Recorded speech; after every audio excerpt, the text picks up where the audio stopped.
जीत बे का हाल बा? सब ठीक बा हो, आपन बताओ। हमरो ठीक बा।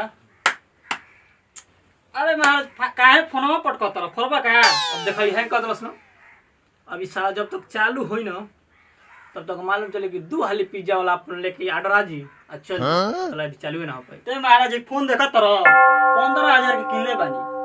आ बाहर में जीवन तो 40,000 से कम के ना पड़ी। व्हाट? यार फोन तो पूरा मक्खन बा यार, मस्त बाटे। ए महाराज तू ले ले बा। तू कैसे? एगो लेन देन ऐप बा। हां वही से ले लिया ठीक न। हम जात नहीं काम बा। चलो ठीक।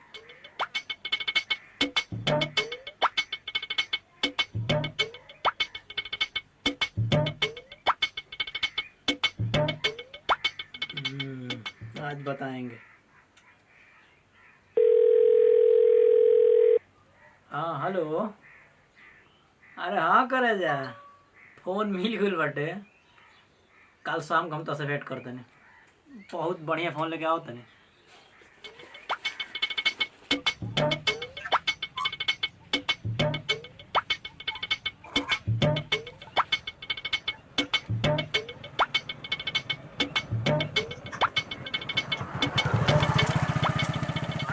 हाँ हेलो।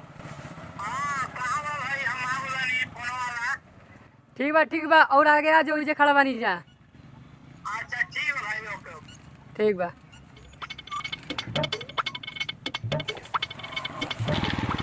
रुक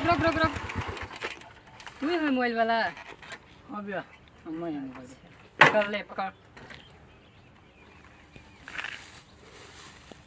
मोबाइल से बढ़िया बाटे यार। ईयरफोन नहीं है। ईयरफोन नहीं खे ना भैया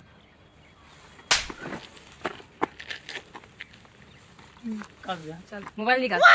बे मोबाइल तो वहीं दुनिया ना। अबे अपन निकाल भोसड़ी के अपन निकाल।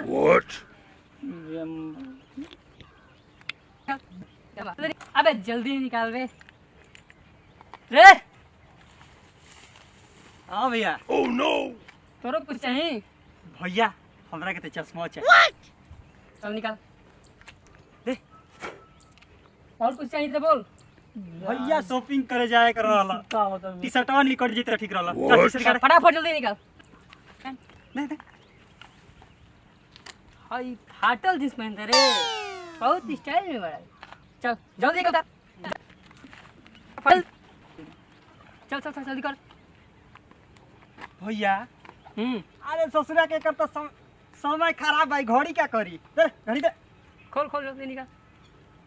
भैया तारा कुछ चाहिए औरी? अब तो एक और